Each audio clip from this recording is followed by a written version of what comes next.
Good morning. ये जो आज मैं प्रेजेंटेशन आपको वीडियो बना के भेज रही हूँ, ये इंफ्रारेड स्पेक्ट्रा पर है। इंफ्रारेड स्पेक्ट्रा में हम लोगों ने पहले भी पढ़ा हुआ है कि इसमें कैरेक्टरिस्टिक और फिंगरप्रिंट रीजन होते हैं।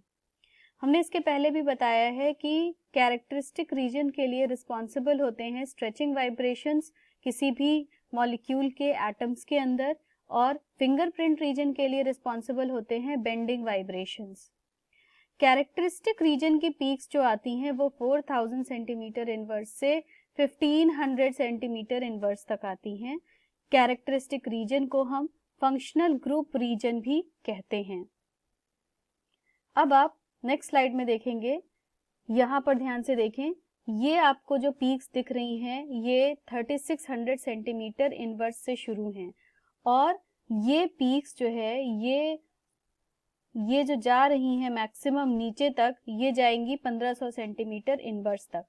तो 4000 से 1500 सेंटीमीटर इनवर्स तक की पीक्स को हम कैरेक्टरिस्टिक रीजन कहते हैं, या फंक्शनल ग्रुप रीजन भी इसे कहा जाता है, क्योंकि ये किसी भी ऑर्गेनिक कंपाउंड के फंक्शनल ग्रुप्स को आइडेंटिफाई करने के लिए इस्तेमाल होता है। अब यहाँ सबसे पहले आप ध्यान दें, सबसे ऊपर जो दी हुई है वो OH यानी कि हाइड्रोक्सिल ग्रुप की पीक दी हुई है। हाइड्रोक्सिल ग्रुप की पीक 3600 से 3400 सेंटीमीटर इनवर्स तक आती है, और ये पीक जो होती है ये सिंगल पीक यानी कि एक अकेली पीक आती है।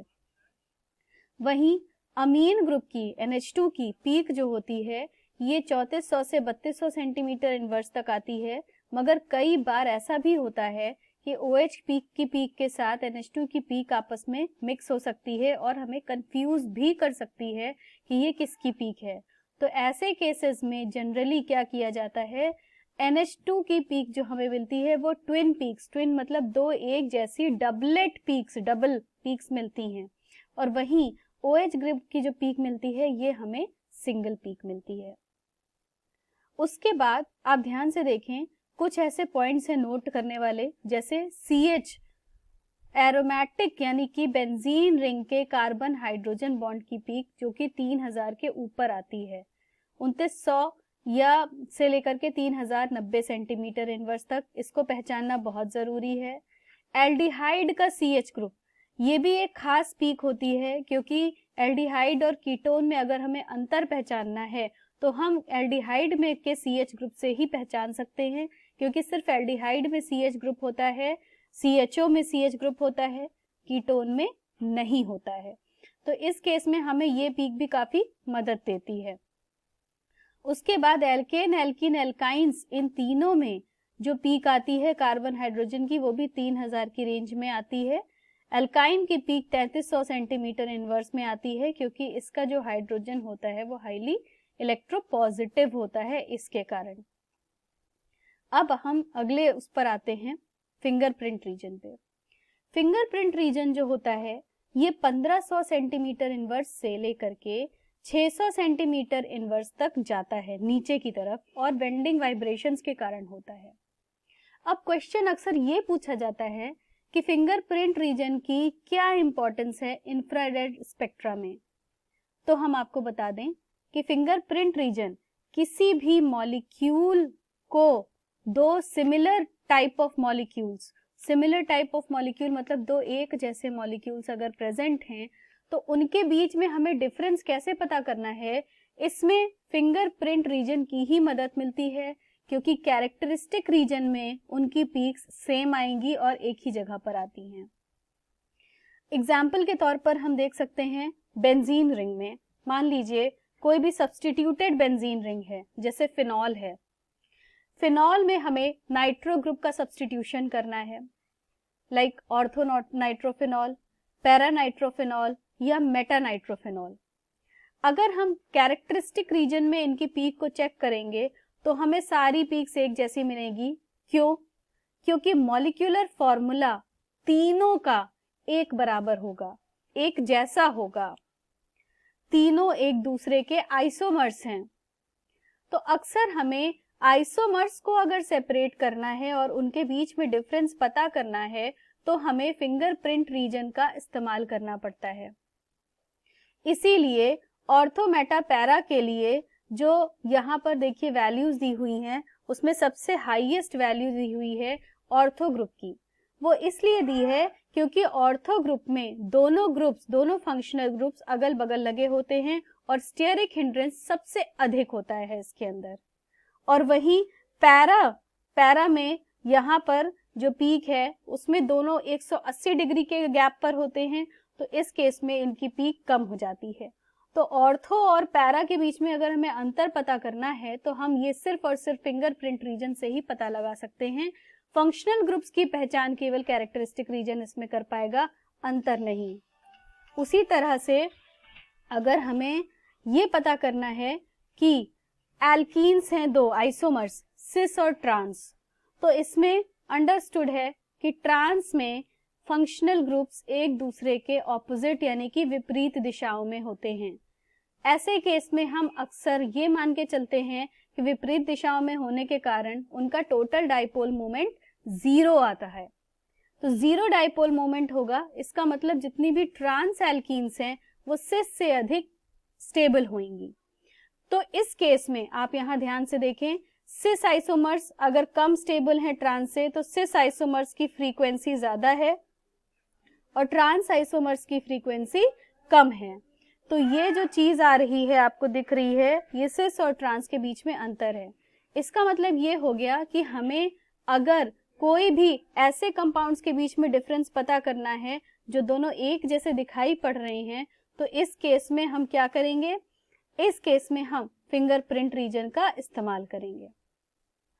उसके बाद किसी भी न्यूमेरिकल को अगर हमें सॉल्व करना है, न्यूमेरिकल में अक्सर मॉलिक्यूलर फॉर्मूला प्रेजेंट कर दिया जाता है और मॉलिक्यूलर फॉर्मूला प्रेजेंट करने के बाद हमसे ये क्वेश्चन पूछा जाता है कि हमें इनके बीच में अंतर हमें पता कैसे करना है कि कौन सा कंपाउंड है। तो कई बार केवल पीक्स ही से आप पता नहीं कर सकते, तो इसके लिए एक ट्रिक मैंने आपको बताई है। ये एल्केन एल्कीन एल्काइन की होमोलोगस सीरीज का फॉर्मूला है जिससे आप सब फेमिलियर हैं। इसके अलावा इसके आगे ध्यान से देखें, ये अल्कोहल ईथर, ये एल्डिहाइड कीटोन और ये कार्बोक्सिलिक एसिड्स के लिए है। इसमें ध्यान से देखें, अगर एक क्वेश्चन हमने पूछा कि determine the structure of compound C3H6O showing following bands in IR spectrum 2950 centimetre inverse 1710 centimetre inverse. Question पूछा है द कंपाउंड, आगे हिंट आपको दिया है, the compound gives positive test with Tollens reagent. Tollens reagent और फेलिंग सोल्यूशन का test aldehydes और ketones का स्पेसिफिक टेस्ट होता था, ये आप सब जानते थे। इसका मतलब ये गैस है कि ये कंपाउंड पॉसिबली एल्डिहाइड या कीटोन हो सकता है। तो अब आप देखें, यहाँ पर जो एल्डिहाइड कीटोन का फॉर्मूला दिया हुआ है, इस फॉर्मूले में क्या ये फॉर्मूला फिट हो रहा है? यस, ये फॉर्मूला फिट हो रहा है। इसका मतलब या तो ये कोई एल्डिहाइड है या तो ये कोई कीटोन है। अब आप यहाँ आए 1710 सेंटीमीटर इनवर्स। मैं आपको ये बता दूं यहाँ पर फर्स्ट पेज में कि जो पीक्स हमारी उसमें आ रही हैं,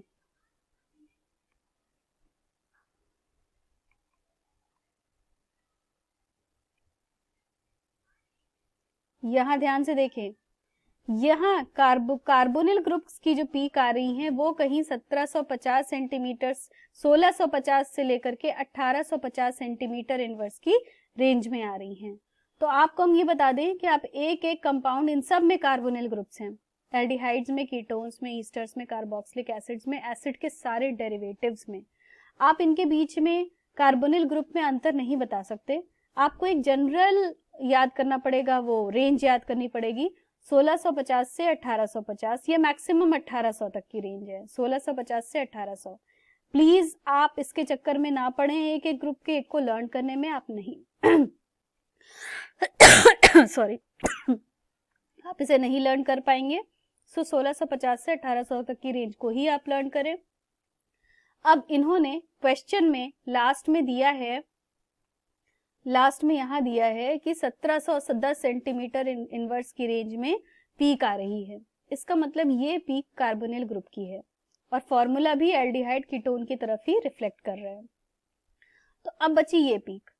मैंने आपको बताया कि एल्डिहाइड में CHO ग्रुप होता है बट कीटोन में नहीं होता है, और एल्डिहाइड के CHO ग्रुप की पीक यानी कि CH ग्रुप की पीक जो हमें मिलती है वो हमें कहीं यहाँ मिलती है। ये ध्यान से देखें आप, 2700 से 2900।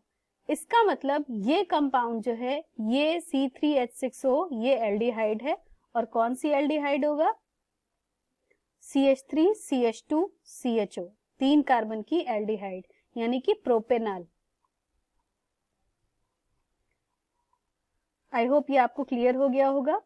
इसके आगे मैंने आपको नोट्स में बताया हुआ है कि आप एल्डिहाइड कीटोन्स में कैसे फर्क पता करेंगे, एसिड्स एसिड एनहाइड्राइड में कैसे पता करेंगे, ईस्टर्स में, ईथर एंड अल्कोहल्स में अंतर कैसे पता करेंगे, प्लस आई और माइनस आई इफेक्ट का क्या रोल है, ये सारी चीजें इसके बाद मैंने आपको बताई हैं।